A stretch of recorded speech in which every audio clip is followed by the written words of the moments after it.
আপনারা কেমন সমাদর দেখুন করে, বন্ধুরা, এই গ্রামগুলা আমার এই ভাই কেমন? তারপর বাংলাদেশে আপনারা বলেন যে চায়নাতে চাকরিতে আপনারা গ্রামগুলা সফলতা দেখেন, এগুলো দেখেন। কত সুন্দর। এর ভিতরে ঘরগুলা কেমন? এই সবকিছু কিন্তু আজকে আপনাদেরকে দেখাবো।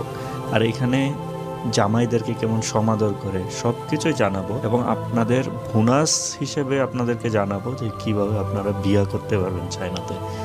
সো এই ভিডিওটা কিন্তু খুবই ইন্টারেস্টিং হইতে যাচ্ছে। একেবারে চায়নার যে গ্রামের যে শ্বশুর বাড়িটা, এটা A to Z দেখাবো ওদের সাথে কথা বইলা। দেখতে পারবেন চাইনিজ গ্রামগুলা কি আমাদের দেশের গ্রামের মতো কি না, আপনারা কিন্তু কম্পেয়ার করতে পারবেন। কারণ বাংলাদেশ চায়না খুব ভালো সম্পর্ক, যেহেতু আমাদের এখন ভারতের সাথে সম্পর্ক খারাপ হয়েছে, আপনাদের কিন্তু টুডে টুমরো চায়নাতেই আসতে হবে, চিকিৎসা হোক বা যে কোনো কিছুই হোক। এই ফাঁকে যদি একটা বিয়া কইরা ফেলতে পারেন একটা গ্রামের মধ্যে, তাহলে কিন্তু খারাপ হয় না। তার জন্য কিন্তু এই ভিডিওটা আপনার একেবারে ধৈর্য সহকারে দেখা উচিত, কারণ গোসারোয়ার ডেইলি আপনাকে A to Z